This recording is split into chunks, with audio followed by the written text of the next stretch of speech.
نحمده ونصلي على رسوله الكريم أما بعد فأعوذ بالله من الشيطان الرجيم بسم الله الرحمن الرحيم اقترب للناس حسابهم وهم في غفلة معرضون ما يأتيهم من ذكر من ربهم محدث إلا استمعوه وهم يلعبون لاهية قلوبهم وأسروا النجوى الذين ظلموا هل هذا إلا بشر مثلكم صدق الله العظيم. انتہائی واجب الاحترام معزز سامعین گرامی، آج ہم نے 70ویں پارے کی تلاوت آپ کے سامنے کی ہے. جہاں سے ہماری تلاوت کا آغاز ہوتا ہے یہ سورۃ الانبیاء ہے. اس کی ابتدائی آیت میں اللہ تبارک و تعالیٰ فرماتے ہیں اقترب للناس حسابهم، لوگوں کے لیے ان کے حساب و کتاب کا وقت قریب آ گیا ہے. وهم فی غفلۃ معرضون، اور لوگ غفلت کے اندر پڑے ہوئے ہیں اور آخرت کے حساب و کتاب اور اس کے معاملات سے اعراض کرے ہوئے ہیں. بیٹا یہ قرآن پاک جو ہے نا، تو قرآن پاک ادھر لے کے بیٹھ جاؤں، میں اوپر ہوں، یہ قرآن نیچے، یہ بے ادبی ہے، ٹھیک ہے نا. تو اقترب للناس حسابهم، حساب و کتاب کا وقت جو ہے وہ جو لوگوں سے حساب و کتاب لیا جائے گا اس کا وقت جو ہے وہ قریب آ گیا ہے. وهم فی غفلۃ معرضون، اور لوگ اس حساب و کتاب کے بارے میں غفلت میں پڑے ہوئے ہیں اور معرضون، اور اس سے اعراض کرنے والے ہیں. ہم غفلت میں ہیں یا نہیں؟ ہم غفلت میں ہیں یا نہیں؟ صبح سے لے کر شام تک کاروبار اور پیسے کا کتنا خیال آیا ہے؟ آیا ہے نا. آج کی دن لے لیں، بات لے لیں، ہر چیز کا خیال آیا نہیں آیا، لیکن یہ خیال نہیں آیا کہ میرا قبر میں جا کے حساب کتاب شروع ہوگا. حدیث مبارکہ کے اندر آتا ہے، آپ صلی اللہ علیہ وسلم نے ارشاد فرمایا من مات فقد قامت قیامتہ، جو جس پر موت آ گئی بس سمجھو اس کی قیامت تیار ہو گئی. کیونکہ اب موت کے بعد تو اس کو اعمال کرنے کی اجازت نہیں ہے نا، بس جس کو موت آ گئی اس کی قیامت کھڑی ہو گئی، اس کی قیامت تیار ہے. بھی ہم نے جنازہ پڑھا نا، ان کی قیامت تیار ہو گئی. بس قبر میں جا کر سوالات ہوں گے، وہ حساب و کتاب قبر کے اندر شروع ہو جائے گا. یہی حساب و کتاب ہمارا بھی اسی طریقے سے شروع ہوگا. اس سے اعراض کرنا، اس سے غفلت میں پڑھنا، کیا میرا اس سے غفلت میں پڑھنا؟ اگر میں اس سے غفلت میں پڑھا ہوں، میں حساب و کتاب کو یاد ہی نہ کروں تو کیا مطلب؟ حساب و کتاب نہیں ہوگا اور سخت ہوگا، اور سخت ہوگا. ایک چیز تمہیں حتمی طور پر معلوم تھی لیکن پھر بھی تم اس سے غفلت میں تھے، تم بتکلف اس سے جاہل بنے ہوئے تھے، تم بتکلف اس سے جب وہ منہ موڑ رہے تھے کہ جیسے ہونے والا نہیں ہے. جب ہوگا انسان کی آنکھیں جو ہے وہ کھل جائیں گی کہ میرے ساتھ یہ کیا معاملات ہیں. تو لہذا اللہ پاک جو فرما رہے ہیں کہ حساب و کتاب کا وقت بہت قریب ہے. وہ کہاں؟ موت کے ساتھ ہی شروع ہے. اور موت کہاں ہے کسی کو نہیں پتا کہ کسی کی موت بالکل ساتھ کھڑی ہو. کہ مسجد کے دروازے پر فرشتہ انتظار کر رہا ہوں کہ یہ نکلیں گے اور یہاں ان کی روح قبض ہوگی. ہاں کسی کی جو ہے نا وہ موت وہ اس کے گھر کے دروازے پہ کھڑی ہو، کسی کی موت اس کے آج بستر میں پڑی ہو کہ وہ رات کو سوئے اور صبح اٹھے نہیں. بہت قریب ہے انسان کی موت اور حساب و کتاب کا وقت. لہذا جو چیز زیادہ قریب ہوتی ہے نا اس کی اتنی زیادہ انسان کو تیاری کرنے کی ضرورت ہوتی ہے. اس کے بعد اللہ تبارک و تعالیٰ فرماتے ہیں وَنَضَعُ الْمَوَازِينَ الْقِسْطَ، ہم انصاف کے ترازو کو قائم کریں گے. ہم انصاف کے ترازو کو قائم کریں گے. کب کریں گے؟ لیوم القیامہ، قیامت کے دن کریں گے. فلا تظلم نفس شیئا، کسی ذات کے ساتھ، کسی انسان کے ساتھ، کسی مرد عورت کے ساتھ کسی قسم کا کوئی ظلم نہیں ہوگا. فرمایا وَإِن كَانَ مِثْقَالَ حَبَّةٍ مِّنْ خَرْدَلٍ أَتَيْنَا بِهَا، اگر کسی انسان نے کوئی نیکی کا کام ایک رائی کے دانے کے برابر بھی کیا ہوگا اللہ اس کو بھی حاضر کر لیں گا اور اس کا بھی اجر و ثواب اس کو ملے گا. ہم تو کیا کہتے ہیں کہ جی سودا لیا نا، کتنا بل بن گیا؟ 117 روپے. مسئلے کی 115 دے دیے، 2 کون پوچھتا ہے؟ جانے دو، مسئلے کی بات ہی نہیں ہے. اور اللہ کیا فرماتے ہیں وَإِن كَانَ مِثْقَالَ حَبَّةٍ مِّنْ خَرْدَلٍ أَتَيْنَا بِهَا، رائی کے دانے کے برابر بھی اگر نیکی کی ہوگی نا، اگر کسی کو روپیہ بھی صدقہ کیا ہوگا نا، اس روپے کے صدقے کا بھی اللہ پاک اجر و ثواب عطا فرمائیں گے. کسی قسم کا کوئی ظلم نہیں ہوگا. اور پھر فرمایا وَكَفَى بِنَا حَاسِبِينَ، اتنا باریک حساب لیا جائے گا، اتنا باریک حساب تو کیا مطلب ہے؟ پھر تو ایک بندے کے حساب و کتاب میں کتنا ٹائم لگ جائے گا؟ پھر تو حساب و کتاب لینے والے بہت ہونے چاہیے. اللہ فرماتے ہیں وَكَفَىٰ بِنَا حَاسِبِينَ، اس میں تمہیں ٹینشن لینے والی بات نہیں ہے، ہم اکیلے اس حساب لینے کے لیے کافی ہیں. کہ تو ہمارے یہاں ہوتا ہے پورا اکاؤنٹ کا وہ لیجر بنتا ہے اور پوری اس کی تفصیل بنتی ہے، وہ جو ہے انوائس بنتی ہے، اور یہ ہوتا ہے وہ ہوتا ہے، پھر اس کا آخر میں ٹوٹل ہوتا ہے. اللہ کیا کچھ نہیں، کن فیکون، فرمایا ہو جا وہ ہو جائے گا، سب کچھ تیار ہو جائے گا، اللہ کی بارگاہ میں جو ہے وہ حاضر ہو جائے گا. فرمایا کہ ہم اس کا اکیلا حساب لینے کے لیے کافی ہیں. کیا پڑھا تھا ہم نے 15ویں پارے کے اندر؟ وَوُضِعَ الْكِتَابُ، جب نامہ اعمال رکھ دیا جائے گا، فَتَرَى الْمُجْرِمِينَ مُشْفِقِينَ، گناہگار لوگ خوفزدہ ہوں گے. کس چیز سے خوفزدہ ہوں گے؟ لا يغادر صغیرۃ ولا کبیرۃ الا احصاها، چھوٹی سی چھوٹی نیکی، چھوٹی سے چھوٹی برائی، بڑے سے بڑی نیکی، بڑی سے بڑی برائی، اللہ پاک اس کو بھی جو ہے وہ وہاں لا کے جو ہے وہ کھڑا کر دیں گے. اور آدمی کہے گا یہ تو کیا ہے، اس سے کچھ بھی نہیں چھوڑا، سب کچھ تیار ہے یہاں پر، سب کچھ جو ہے نا انسان سے جو ہے نا اس کے بارے میں پوچھ گچھ ہو رہی ہے. ہم بعض اوقات کچھ لکھتے ہیں نا تو اس کو شارٹ میں لکھتے ہیں، شارٹ میں لکھ دیتے ہیں نا کہ یار خلاصہ پتہ ہے یہ شارٹ میں لکھ دو. کون 2 صفحے بڑے 5 لائنوں میں لکھ دو؟ اسی سے وہ شارٹ ہینڈ رائٹنگ بھی ہوتی ہے نا، یہ جو بڑے بڑے دفاتر سرکاری دفاتر ہوتے ہیں وہ شارٹ ہینڈ رائٹنگ ہوتی ہے، وہ اشارے لکھتے ہیں، اس کے بعد اس کی پھر نا وہ آخر میں اپنی بیٹھ کی تفصیل کر دیتے ہیں.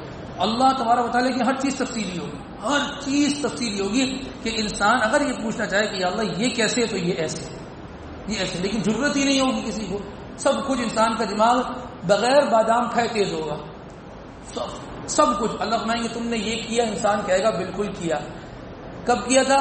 60 سال کی عمر میں انتقال ہوا ہے، لیکن کب کیا تھا؟ 18 سال کی عمر میں کیا تھا. سب آدمی کہے گا جی جی بالکل، جی جی بالکل ایسے ہی ہے. تو لہٰذا یہ اللہ پاک جو حساب و کتاب لیں گے، اس حساب و کتاب کی انسان اگر تھوڑی فکر کر لے نا، تھوڑی سی فکر، یا اللہ کیسا حساب ہوگا، یا اللہ میرے لیے حساب کو آسان فرما دیجیے، یا اللہ میرے حساب میں سہولت فرما دیجیے گا، یا اللہ میں آپ کو حساب نہیں دے سکتا، یا اللہ میں آپ کو حساب نہیں دے سکتا، یا اللہ میرے لیے سہولت والا معاملہ فرما دیجیے گا. اگر انسان یہ صرف مانگتا ہی رہے نا تو انشاءاللہ اللہ پاک حساب و کتاب میں آسانیاں پیدا کر دیں گے. کیا کر دیں گے؟ آسانیاں پیدا کر دیں گے. اس کے بعد اللہ تبارک و تعالیٰ حضرت ابراہیم علیہ السلام کے قصے کو ذکر کرتے ہیں. فرمایا وَلَقَدْ آتَيْنَا إِبْرَاهِيمَ رُشْدَهُ مِنْ قَبْلُ وَكُنَّا بِهِ عَالِمِينَ، ہم نے ابراہیم علیہ السلام کو جو ہے نا وہ ایک بردباری دی، اور ہم نے ان کو جو ہے وہ رشد و ہدایت سے نوازا، اور اللہ فرماتے ہیں ہم نے ان کو غیر معمولی علم دیا. اچھا جی، جب انہوں نے اذ قال لأبيه وقومه، جب انہوں نے اپنے والد سے کہا اور اپنی قوم سے کہا ما هذه التماثيل التي انتم لها عاكفون، یہ کیا تصویریں اور صورتیں بنی ہیں کہ جن کے آگے جو نا تم لوگ جھکتے ہو. عاکفون کہتے ہیں اپنے بازو کو زمین پر رکھ کے جھک جانا بالکل. تو کیا ان کے سامنے جو نا وہ آپ جھکے رہتے ہو؟ تو ان کا جواب کیا تھا؟ قالوا وجدنا آباءنا لها عابدين، ہم نے اپنے ابا کو دیکھا، اپنے دادا کو دیکھا، وہ یہی کرتے آ رہے تھے، تو ہمارا نسل در نسل ہماری یہ روایت ہے، یہ ہماری خاندانی روایت ہے جی، وہ ایسا ہوتا ہے تو ہم بھی ایسا کریں. یہ کوئی جواب بنتا ہے؟ ہم نے عرض کیا تھا نا، اگر بڑوں سے غلطی ہو جائے تو چھوٹوں کو اللہ نے اگر ہدایت دے دی ہے تو انسان اس کو اپنائے یا بڑوں کو اپنائے گا. سب سے بڑے تو محمد رسول اللہ صلی اللہ علیہ وسلم ہے نا، ہم ان کو دیکھیں گے یا اپنے بڑوں کو دیکھیں گے؟ تو جو غلطیاں ہمارے بڑوں سے ہو گئی، انسان ان غلطیوں کو بعد میں شعور آ گیا نا، بعد میں اللہ پاک نے کسی ایک کو کسی اللہ والے کی صحبت دے دی تو بھائی اس کو پتہ لگ گیا کہ میرے بڑے جو کر رہے تھے وہ غلط کر رہے تھے. تو یہ جواب جو انہوں نے دیا یہ کوئی معقول جواب نہیں تھا کہ جی ہم نے اپنے آبا و اجداد کو ان کے آگے جھکتا ہوا دیکھا تو ہم بھی جھکیں گے. تو یہ چیز جو ہے نا کوئی پسندیدہ چیز نہیں ہے. باہر پھر ہوا یہ کہ وہ پوری کی پوری قوم جو تھی نا وہ سال میں ایک دن کہاں جاتی تھی؟ میلے میں جاتی تھی. میلے میں وہاں جاتے تھے اور وہاں ہلا گلا وہ کر کے آ جاتے تھے. پوری کی پوری قوم جو ہے نا وہ گئی میلے میں. اب جب میلے میں گئی تو پیچھے ابراہیم علیہ السلام کو چھوڑ گئی. ابراہیم علیہ السلام نے پیچھے کام کر دیا. فرمایا فجعلهم جذاذا الا كبيرا لهم لعلهم اليه يرجعون. جذاذا فرماتے ہیں کہ ابراہیم علیہ السلام نے جتنے بت تھے نا سب کو ٹکڑے ٹکڑے کر دیا. باپ بت بنا رہے اور یہ بت کے ٹکڑے کر رہے ہیں. تمام بتوں کے ٹکڑے کر دیے کہ اللہ کبیر لہم، ہاں جو سب سے بڑا بت تھا نا، جو ان کا پوپ تھا سب سے بڑا بت، اس کو چھوڑ دیا. اچھا جی، اب جب وہ سب لوگ آ گئے وہاں سے ہے نا، وہ میلے میں گئے تھے، وہ آئے، انہوں نے کہا یہ کیا ہوا بھائی، یہ سارے کے سارے بت ٹوٹے میں. قالوا من فعل هذا بآلهتنا، کس نے ہمارے معبودوں کے ساتھ یہ کیا؟ انه لمن الظالمین، جس نے یہ کیا وہ سب سے زیادہ ظلم کرنے والا ہے. کس نے یہ کیا؟ تو جب یہ سوال شروع ہوا تو لوگوں نے کہا قالوا سمعنا فتى يذكرهم يقال له ابراہیم، ایک ہم نے سنا ہے ایک نوجوان ہے، فتن نوجوان، ہاں ایک نوجوان ہے، یذکرہم یقال له ابراہیم، اور اس کو ابراہیم کہتے ہیں، تو اس نے جو ہے یہ کام کیا، ابراہیم علیہ السلام کو بلا لیا، کہا قالوا فاتوا به، اس کو بلا لو، علی اعین الناس لعلهم یشهدون، تاکہ تم سب گواہ بن جاؤ کہ وہ کیا جواب دیتا ہے، بلاؤ وہ سب کے سامنے بلاؤ۔ پوچھا جی قالوا اانت فعلت هذا بآلهتنا یا ابراہیم، اے ابراہیم تم نے ہمارے بتوں کے ساتھ تم نے کیا ہے؟ تو انہوں نے جواب کیا دیا، کہا قال بل فعله كبيرهم هذا فاسألوهم ان كانوا ينطقون، اپنے اس بڑے بت سے پوچھ لو کہ یہ، اچھا جب سب کو کلہاڑی سے مال ختم کر دیا تو کلہاڑی بڑے کے کندھے پر رکھ دی، تو کہا کہ آپ جو ہے نا وہ اس بڑے سے پوچھو، اس نے یہ سب کچھ کیا ہوگا، پوچھو کہ ان كانوا ينطقون، اگر یہ بولتا ہے تو اس سے پوچھو۔ تو اب وہ بت سے کیا پوچھیں گے، بت تو کیا بتائے گا، وہ تو بت ہے، وہ تو پتھر کا ہے، وہ کیا بتائے گا۔ تو اب جب ان کو یہ کہا نا کہ اس سے پوچھو، تو وہ ان سے پوچھنے کھڑے نہیں، ان کو پتہ ہی جواب نہیں دے گا۔ فرجعوا الى انفسهم فقالوا انکم انتم الظالمون، تو وہ سب کے سب جو ہے نا وہ جھک گئے نا، انہوں نے اپنے سر جھکا لیے کہ یہ کیا انہوں نے سمجھے کہ ہماری زبانیں بند کر دی ہیں، سب نے اپنے سر جھکا لیے اور کہا کہ بھائی جو ہے نا تم جو ہے نا وہ، اور ابراہیم علیہ السلام نے فرمایا کہ تم سب جو کیا ہو اپنے اوپر جو ہے نا وہ ظلم کرنے والے ہو۔ اچھا جی قال افتعبدون من دون اللہ ما لا ينفعكم شيئا ولا يضركم، اب جب ان کی زبان بند ہو گئی، ان کی بولتی کو بند کر دیا کہ بھائی خاموش ہو جاؤ، تو اب پھر دعوت دینا شروع کیا، کہا پہلے ان کے دلائل کو توڑ دیا، ان کی زبانیں بند کر دی، بس اب سنو میری بات، قال افتعبدون، تم یہ کس کی عبادت کرتے ہو، من دون اللہ، اللہ کو چھوڑ کر، ما لا ينفعكم شيئا ولا يضركم، تو جو تمہیں کسی قسم کا نہ نفع پہنچا سکتے ہیں نہ نقصان پہنچا سکتے ہیں، اف لکم، تپ ہے تمہارے اوپر، اف لکم، تپ ہے تمہارے اوپر، ولما تعبدون من دون اللہ، اللہ کو چھوڑ کے ان کی عبادت کیوں کرتے ہو، افلا تعقلون، کیا عقل نہیں؟ میلے میں جانے کی عقل ہے، بت بنانے کی عقل ہے کہ کان برابر ہونے چاہیے اور پورا بت دینا لمبا ہونا چاہیے، افلا تعقلون، یہ معبود کون ہونا چاہیے اس کی عقل نہیں ہے۔ تو انہوں نے کہا یہ بہت بول رہا ہے بھائی، جی کیا کر رہا ہے، بہت بول رہا ہے، اب کیا کرو ذرا، قالوا حرقوه، چلو جی اس کو آگ میں جلا دو، حرقوه، اس کے لیے آگ جلاؤ، وانصروا آلهتكم ان كنتم فاعلين، اور کہا کہ چلو تم کہتے ہو کہ اللہ کو مانو نا، اس اللہ کو بلا لو، اپنے معبود کو بلا لو، اگر وہ تمہیں بچا سکتا ہے تو بچا لے۔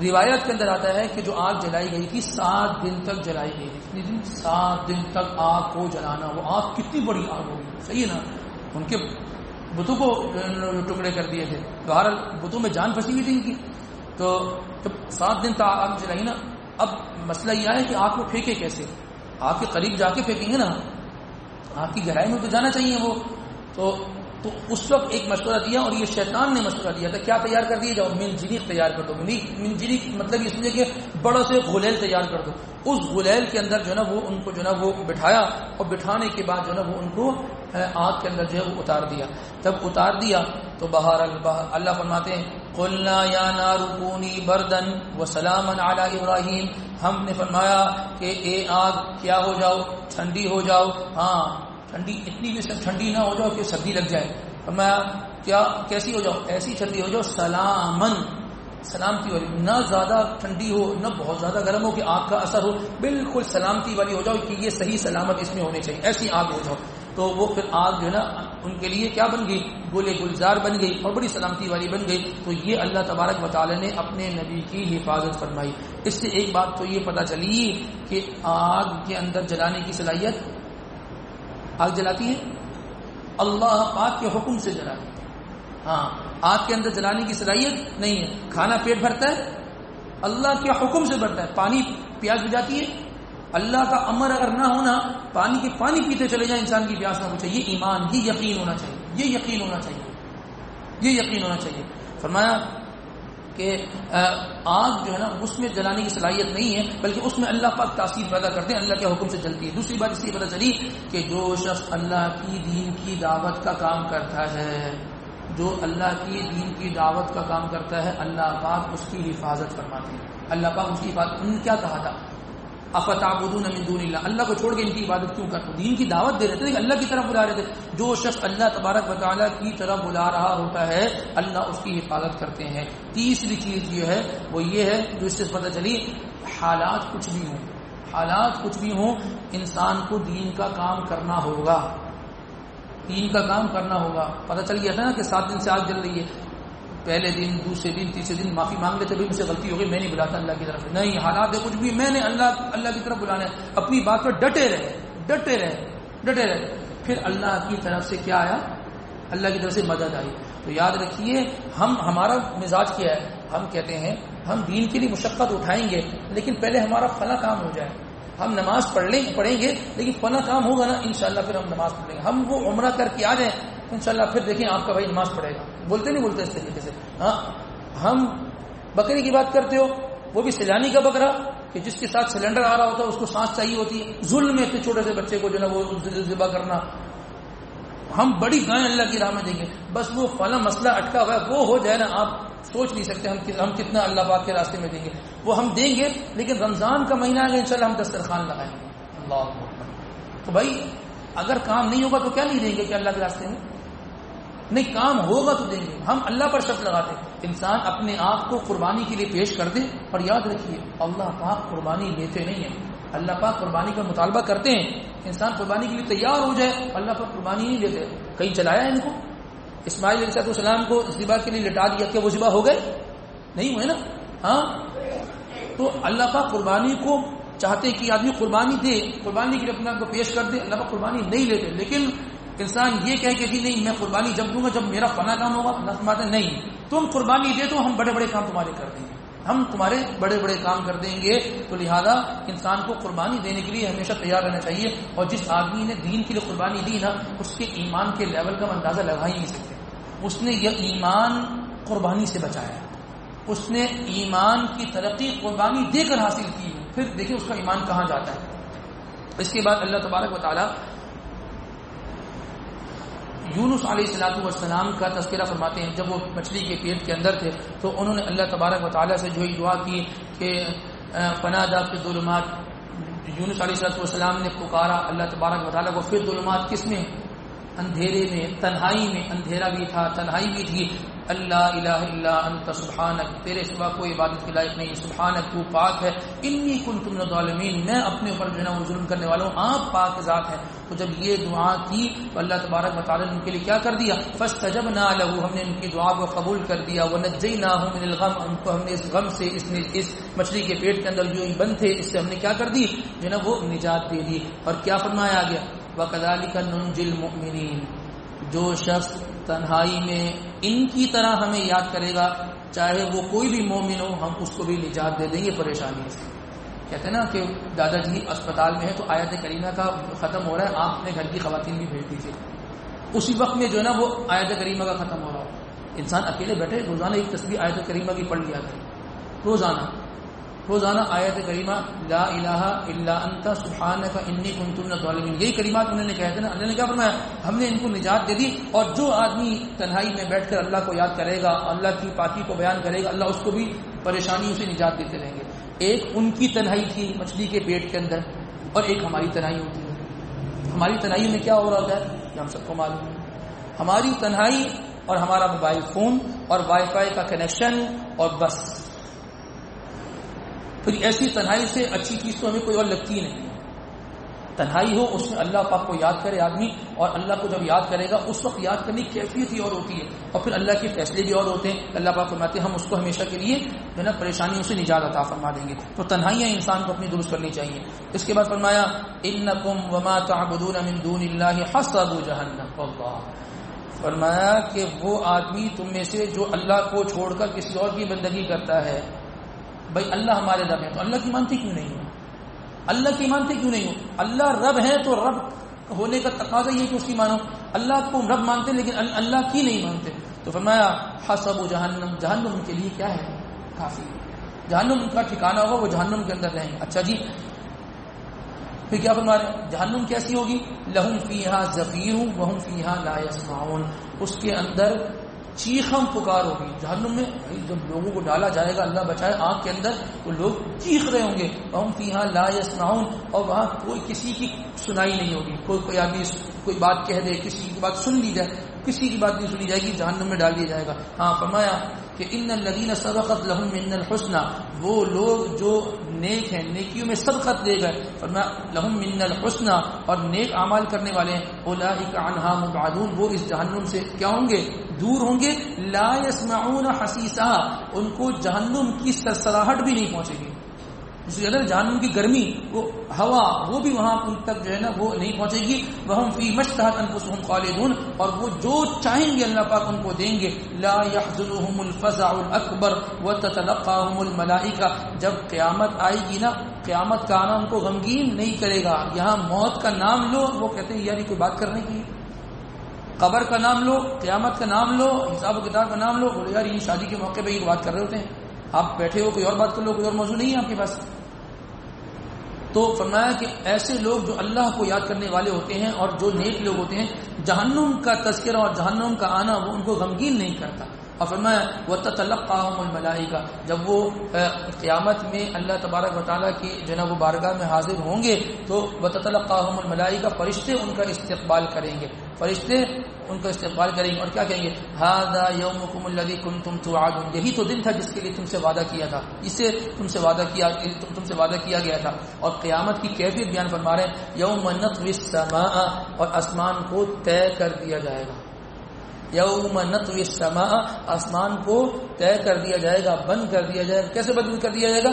کطی السجل للکتب، جیسے کتاب کو، رجسٹر کو بند کرتے نا، ایسے یہ بند کر دیا، چلو ختم۔ اس طریقے سے آسمان کو جو نا وہ بند کر دیا جائے گا۔ اور فرمایا کما بدأنا اول خلق نعید، فرمایا کہ پھر ہم یہ سارے انسانوں کو دوبارہ زندہ کر دیں گے۔ فرمایا وعدا علینا، یہ ہمارا تم سے وعدہ ہے، انا کنا فاعلین، ہم یہ کرنے والے ہیں۔ سارا انسان دوبارہ کھڑا ہوگا، اللہ فرماتے ہیں ہمارا وعدہ ہے، ہم تم سے وعدہ کرتے ہیں تم ایسے تیار ہو دوبارہ کھڑے ہو۔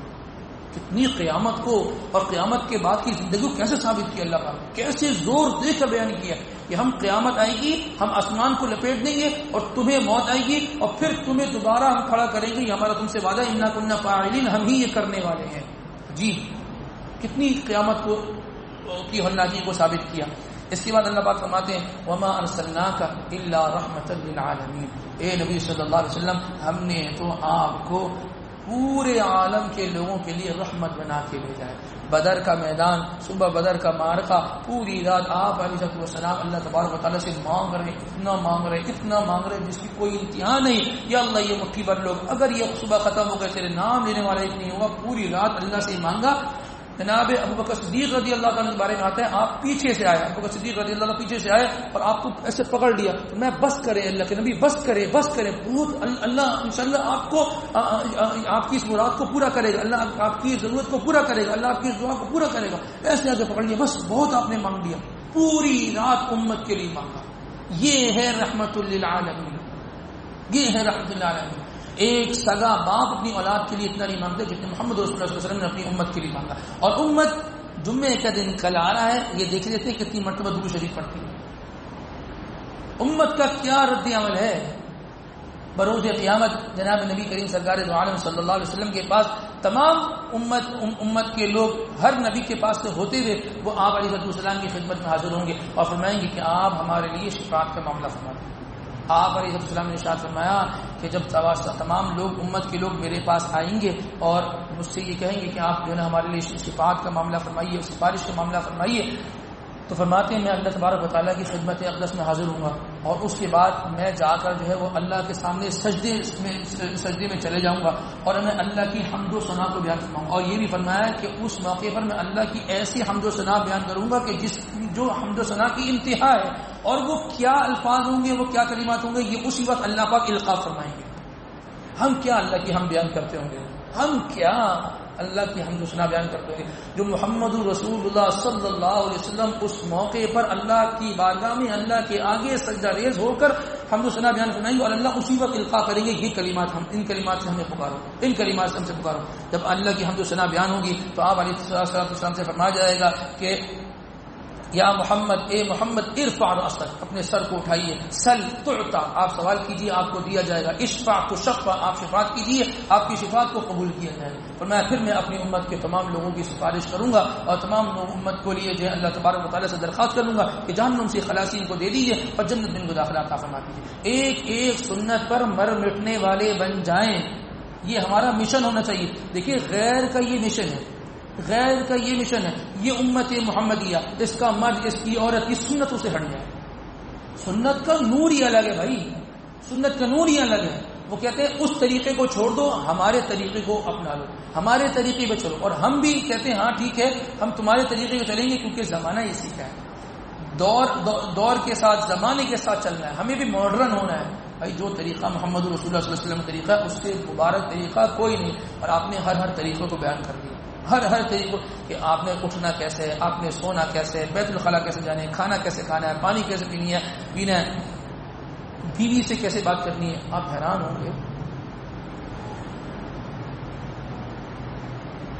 یہاں تک کہ آپ نے اپنے گھر والوں سے تعلقات کیسے قائم کرنے یہ بھی بیان کرتے ہیں۔ اما عائشہ صدیقہ رضی اللہ تعالیٰ فرماتی ہیں ما رأیت منہ ولا رأى منی، کہ کبھی میں نے حضور کا سطر نہیں دیکھا اور کبھی حضور نے میرا سطر نہیں دیکھا۔ آپ دیکھیے تو صحیح، کیا عفت، کیا پاک دامنی، کیا پیاری زندگی۔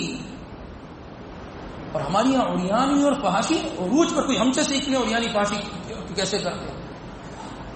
ہر دن ایک مارکیٹ میں ایک نیا طریقہ آتا ہے، ہر دن حضور کی سیرت کا ہے، حضور کا طریقہ کا ہے جی، وہ دعا کریں اللہ پاک ہمیں توفیق دے دے، اس کے لیے دعا ہے۔ کبھی کہا ہے کہ آپ دعا کریں کہ جی میں گھر بیٹھا رہا ہوں دکان خود بخود چل جائے، نہیں، اس کے لیے جانا پڑے گا، اس کے لیے تو جانا پڑے گا نا، بخار ہو، تکلیف ہو، کچھ بھی ہو، آدمی کہنا دکان کھول کے بیٹھ تو جاؤں، کم سے کم بیٹھ تو جاؤں گا ضرور۔ بہرحال اللہ تبارک و تعالیٰ ہمیں امام الانبیاء سرکار دو عالم صلی اللہ علیہ وسلم کے طریقے پر مکمل طور پر چلنے کی توفیق نصیب فرمائے۔ اس کے بعد سورۃ الحج ہے۔ حج وہ ایک مخصوص عبادت ہے، اس کا تذکرہ آگے آ رہا ہے، اس لیے اس کا نام جو ہے سورۃ الحج رکھا گیا۔ فرمایا یا ایھا الناس، اے لوگوں، اتقوا ربکم، اپنے رب سے ڈرو، اپنے رب سے ڈرو، اللہ کا خوف تمہارے اندر ہونا چاہیے۔ ان زلزلۃ الساعۃ شیء عظیم، قیامت کا زلزلہ، اس کی ہولناکی، اس کی ہیبت، اس کی کیفیت، یہ بہت بڑی چیز ہے، جس کو اللہ فرما رہے ہیں یہ بہت بڑی چیز ہے۔ تو کیا چیز ہوگی؟ فرمایا یوم ترونھا، جس دن تم دیکھو گے، تذہل کل مرضعۃ عما ارضعت، ہر دودھ پلانے والی اپنے دودھ پیتے کو چھوڑ دے گی۔ ماں اپنی اولاد کو کتنی پیار محبت سے دودھ پلاتی ہے، کتنی پیار محبت سے اس کو دودھ پلانے کی فکر رکھتی ہے۔ فرمایا کہ ایسی ہولناکی ہوگی، دودھ پلانے والی اپنے دودھ پیتے بچوں کو چھوڑ دے گی۔ اور فرمایا وَتَضَعُ كُلُّ ذَاتِ حَمْلٍ حَمْلَهَا، اور ہر حاملہ، چاہے وہ انسانوں میں سے، عورتوں میں سے ہو یا کوئی جانور میں ہو، مادہ ہو، ہر مادہ اپنے حمل کو گرا دے گا۔ دیکھیں ہولناکی ہوتی ہے، جو خوف ہوتا ہے نا، تو آدمی جو خواتین کے حمل ہوتے ہیں، جو مادہ کے حمل ہوتے ہیں، وہ ضائع ہو جاتے ہیں، سب کے حمل گر جائیں گے، اپنے حمل کو جو ہے نا وہ گرا دیں گی۔ اور فرمایا وَتَرَى النَّاسَ سُكَارَىٰ، تم دیکھو کہ لوگ نشے میں ہوں گے۔ فرمایا وَمَا هُمْ بِسُكَارَىٰ، لیکن یہ نشہ نہیں ہوگا، وَلَٰكِنَّ عَذَابَ اللَّهِ شَدِيدٌ، یہ اللہ کا شدید عذاب ہوگا۔ جو تمہیں لگ رہا ہوگا لوگ نشے میں نہیں ہوں گے، اللہ کے عذاب میں مبتلا ہوں گے۔ اللہ قیامت کی ہولناکیوں سے اور اس سے قریب جو فتنے آنے والے ہیں، اللہ اس سے ہماری حفاظت فرما دے۔ تو یہ قیامت کی کیفیت ہے۔ اس کے بعد اللہ تبارک و تعالیٰ فرماتے ہیں وَإِذْ بَوَّأْنَا لِإِبْرَاهِيمَ، ہم نے ابراہیم علیہ السلام کو ٹھکانہ دیا۔ کہاں ٹھکانہ دیا؟ مکان البیت، بیت اللہ میں ٹھکانہ دیا۔ ٹھیک ہے، آپ یہاں رہیں اور کیا کریں؟ اللہ تشرک بی شیئا، ہمارے ساتھ شرک نہ کریں۔ شرک سے منع کیا کہ شرک نہ کریں۔ نبی شرک کر سکتا ہے؟ مقصود کیا ہے؟ بعد کے لوگوں کو بتایا کہ دیکھو شرک نہ کرنا، ٹھیک ہے نا، مراد وہ بعد کے لوگ ہیں، ان کو تعلیم ہے کہ شرک نہ کرو۔ اور فرمایا وَطَهِّرْ بَيْتِي، اور میرے گھر کو صاف رکھیں، آپ یہاں ٹھہریں اور میرے گھر کی صفائی کا انتظام کریں۔ آج کوئی بندہ مسجد میں صفائی کر لے تو اپنی توہین سمجھتا ہے، وہاں نبی کو حکم ہے کہ آپ میرے گھر کی صفائی کریں۔ کس کے لیے صفائی کریں؟ فرمایا للطائفین، طواف کرنے والوں کے لیے، والقائمین، اور قیام کرنے والوں کے لیے، والرکع السجود، اور رکوع اور سجدہ کرنے والے۔ کس کے لیے؟ یعنی نماز پڑھنے والوں کے لیے آپ مسجد کو صاف کریں، آپ مسجد کو صاف کریں۔ اگر صاف نہیں کر سکتے تو کم سے کم اس کو خراب بھی تو نہ کرے آدمی، کم سے کم اس کو خراب بھی تو نہ کرے. تو فرمایا اس کی آپ جو ہے نا کیا کریں, آپ صفائی کا اہتمام کریں. اور پھر فرمایا وَأَذِّنْ فِي النَّاسِ بِالْحَجِّ يَأْتُوكَ رِجَالًا وَعَلَى كُلِّ ضَامِرٍ يَأْتِينَ مِنْ كُلِّ فَجٍّ عَمِيقٍ. اور یہ فرمایا جب آپ نے اور آپ کے صاحبزادے نے ابراہیم علیہ السلام اور اسماعیل علیہ السلام نے بیت اللہ کی تعمیر فرما دی نا, بیابان جگہ تھی, بالکل ویران جگہ تھی, کچھ بھی نہیں تھا, تو تبھی تو دعا فرمائی تھی کہ اس کو اللہ آباد فرما دے. تو اللہ پاک نے حکم یہ دیا کہ اب آپ جو ہے نا دو باتیں آتی ہیں. ایک بات یہ آتی ہے کہ آپ جبل ابی قیس پہ, اور دوسرا یہ ہے کہ آپ مقام ابراہیم پر کھڑے ہو جائیں اونچی جگہ پہ اور لوگوں کو اس گھر کی طرف بلائیں.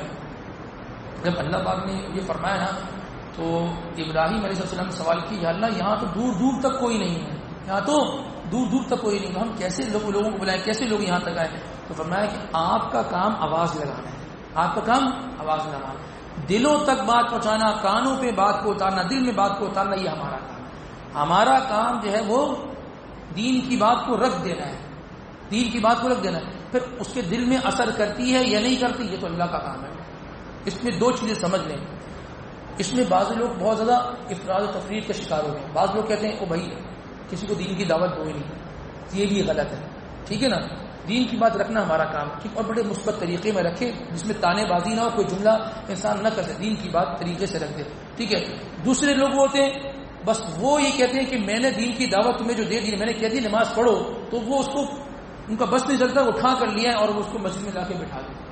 ٹھیک ہے, ایسا نہیں ہے. دیکھیں ہمارا کام دین کی بات کو پہنچا دینا ہے. دین کی بات اس تک پہنچ گئی, اب اس کے اندر عمل کا جذبہ پیدا ہوتا ہے یا وہ دین کی طرف آتا ہے, یہ تو اللہ پاک دل میں اتارے گا. دل میں اتارنے والا کون ہے, وہ تو اللہ تبارک و تعالیٰ کی ذات ہے. تو انسان اس میں بڑا افراد و تفریح کا شکار ہوتا ہے. لیکن یہ معاملہ ہر جگہ نہیں ہے, یہ معاملہ عام عوام الناس ہے. لیکن اگر کوئی شخص, کوئی والد ہو, اس کی اولاد ہو اور وہ اس کو کہے بیٹا نماز کے لیے آؤ, وہ کہتا ہے جی ابا جی میں ذرا سا ڈرامہ دیکھ رہا ہوں, تو ابا کو اجازت ہے کہ اس کے کان کے نیچے دو ہلکے سے چمیٹ لگا دے کہ بھائی تم نماز کے لیے آؤ. ادھر حکم ہے کہ اس کو سختی کرو, وہاں سختی نہیں ہو رہی ہوتی, وہاں سختی نہیں. سختی کس میں, باہر لوگوں پہ ہو رہی ہے کہ دیکھو میں نماز کے لیے بولا, میں نے اس کو بولا تلاوت کر لو, لیکن یہ میری بات نہیں سنا. بھائی آپ کیوں نہیں کر رہے, جی آپ کیوں نہیں کر رہے, آپ کو کیا ہو گیا, کوئی مسلمان نہیں ہو کہ آپ مسلمان کے گھر میں پیدا نہیں ہو, اس کے لیے ساری باتیں کریں. جہاں سختی کا حکم ہے وہاں سختی نہیں, جہاں سختی کا حکم نہیں صرف دین کی دعوت کا حکم ہے, وہاں جو ہے وہ انسان سختی کر رہا ہوتا ہے اور وہاں معاملات جو ہے وہ زبردستی والے کر رہا ہوتا ہے. اس لیے پھر تنازع پیدا ہو جاتا ہے. آدمی کہتا ہے کہ جی ان کو کیا آپ کو میرا نام لے کر اللہ پاک نے بھیجا ہے, کیا آپ نے جو اس کو اٹھا کر لے کر جانا ہے, آپ نے دین کی بات کیا دی نا, بس ٹھیک ہے. انسان دین کی دعوت دے, اللہ سے اس کے لیے دعا کرے, انشاءاللہ دل میں اتارنا یہ اللہ کا کام. ہمارا کام کیا ہے, صرف آواز لگا دینا, اس تک آواز دل میں آواز وہ اللہ پاک اتاریں گے. تو یہ اس کی پوری ترتیب ہے. بہرحال تو جب آپ وہاں پر کھڑے ہوئے اور اس کے بعد جو ہے نا وہ آواز لگائی تو اپنا کام تو کر دیا. اللہ کیا فرماتے ہیں, فرمایا یأتوک رجالا, یہاں پر جو لوگ آئیں گے چل کر بھی آئیں گے, پیدل بھی آئیں گے, وعلی کل ضامر یأتین من کل فج عمیق, اور دور دراز علاقوں سے لوگ اپنی سواریوں پر آئیں گے, اور ان کی سواریاں وہ سفر کرنے کی وجہ سے, لمبا سفر کرنے کی وجہ سے لاغر ہو جائیں گی, کمزور ہو جائیں گی, اتنی دور دور سے لوگ آئیں گے. اب بتائیں کہاں پاکستان اور کہاں سعودی اور مکہ مکرمہ, کتنی دور سے لوگ جا رہے ہوتے ہیں اور بےتاب ہو رہے ہوتے ہیں کہ کسی طریقے سے ہم وہاں پر پہنچ جائیں اور حرم کی چوکٹ پہ اپنا ماتھا رکھ دیں. کتنا لوگ وہاں کے لیے پریشان ہو رہے ہیں. تو یہ اللہ پاک نے فرمایا تھا آپ آواز لگائیں اور یہاں سے آپ جائیں گے. مفتی شفیع صاحب رحمۃ اللہ علیہ نے معرفت القرآن کے اندر یہ بات لکھی ہے کہ اس موقع پر جب انہوں نے آواز لگائی تھی تو جن جن لوگوں کی ارواح نے جتنی مرتبہ لبیک کہا تھا ان کی آواز میں, اللہ پاک موت سے پہلے ان کو اتنی مرتبہ اپنے گھر کی زیارت فرما دیں گے. اب کس نے کتنی مرتبہ کہا تھا یہ تو اللہ ہی کو پتہ ہے, بس انسان اپنی طرف سے شوق اور جذبہ اور انسان اس کے لیے کوشش کرتا رہے کہ بھئی کسی طریقے سے میں جو ہے نا وہاں پر پہنچ جاؤں. پھر فرمایا لیشہدوا منافع لہم, اے ابراہیم جب آپ آواز لگا دیں گے نا تو آپ دیکھیں گے لوگ یہاں آئیں گے, اور یہاں آنے کے بعد آپ یہ دیکھیں گے اس جگہ کے منافع لوگوں کو پتہ لگیں گے, یہاں آنے کا کتنا فائدہ ہے, کتنا فائدہ ہے. ایک فائدہ کیا ہے, ایک فائدہ تو یہ ہے کہ انسان جب وہاں جاتا ہے, وہاں کا حج کرتا ہے, تو اللہ تبارک و تعالیٰ کیا کرتے ہیں, من حج فلم یرفث ولم یفسق رجع کیوم ولدته امه, جس نے حج کیا فسق و فجور کا اس میں کوئی کام نہیں کیا, کوئی گناہ کا کام نہیں کیا, حج کرنے کے بعد ایسا ہے جیسے آج ہی اس کی ماں نے اس کو جنا ہو. یہ سب سے بڑا فائدہ ہے. فائدہ ہے نہیں, ہماری مغفرت ہو جائے اور کیا ہے, سب سے بڑا فائدہ یہ ہے. دوسرا بڑا فائدہ کیا ہے؟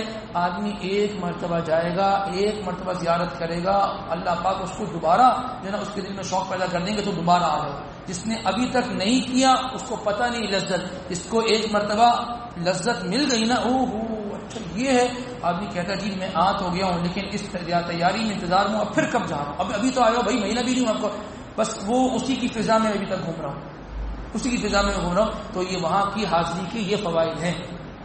تیسرا فائدہ ایک یہ، جو شخص اللہ کی راہ میں مال خرچ کرتا ہے، وہاں جاتا ہے اپنا پیسہ لگا کے جاتا ہے، پیسے ہی لگتا ہے نا، جب وہاں جاتا ہے تو وہاں جانے کے بعد کسی آدمی کے مال میں کمی نہیں ہوتی. کوئی یہ نہیں کہتا جی میں نے حج کر لیا تھا اور حج کرنے کے بعد اب حال یہ ہے کہ جو میں فقر و فاقے پہ آ گیا ہوں. جو جاتا ہے بیت اللہ کی زیارت کرتا ہے، ابن ماجہ کی روایت ہے اللہ پاک اس کے مال میں برکت عطا فرماتے ہیں. کبھی کوئی حج کرنے والا اور عمرہ کرنے والا اس کی وجہ سے فقیر نہیں ہوگا.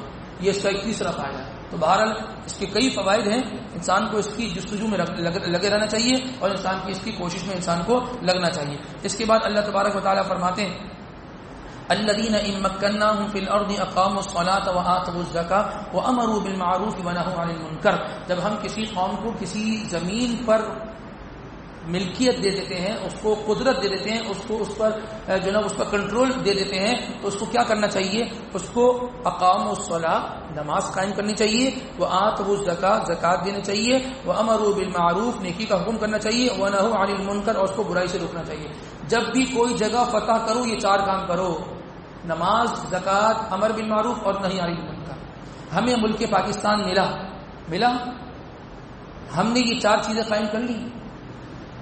زمانہ گزر گیا، تقریباً صدی کے قریب ہونے کو ہیں ہم، نہ آج تک یہاں 100% نمازی ہوئے، نہ 100% مکمل زکات دینے والے ہوئے، نہ 100% لوگ ایسے ہوں جو دین کی طرف بلائیں اور برائی سے لوگوں کو روکیں. یہ آج ہمارا عالمیہ ہے.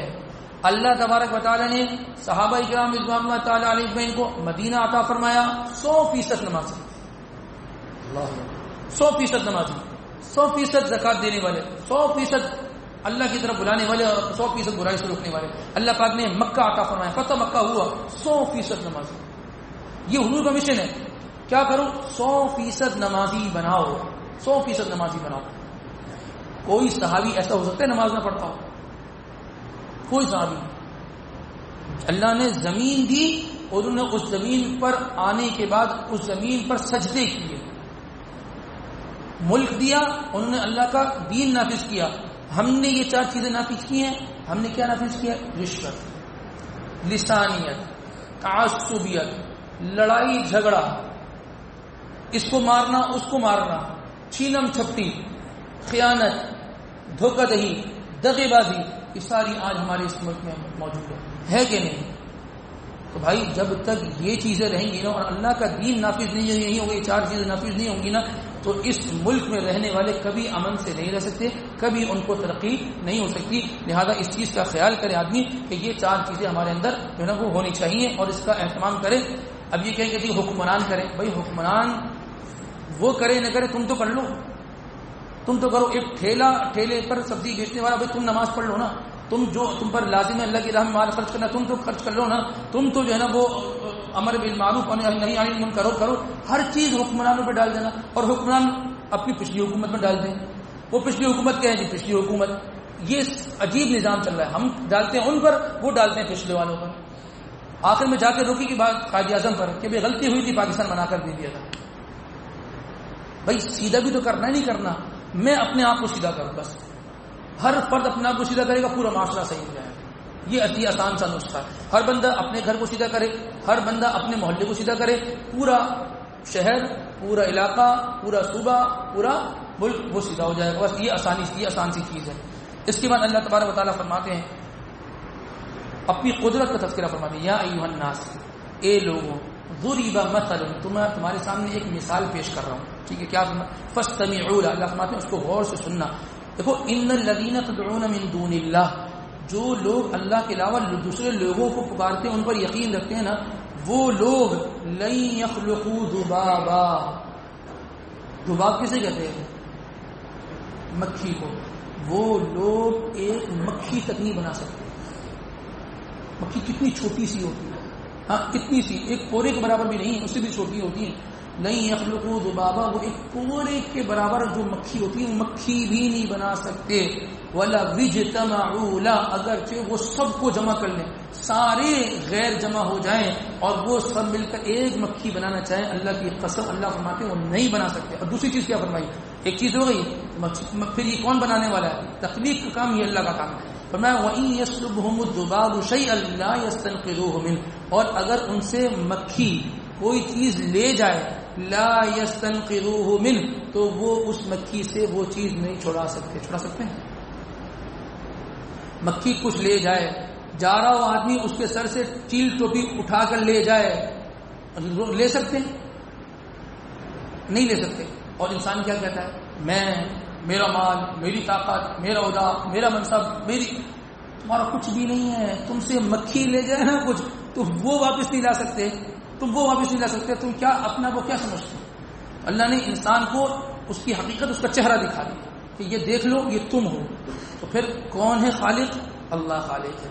سب سے زیادہ قدرت کس کے پاس ہے؟ اللہ کے پاس ہے. میں کچھ نہیں کر سکتا.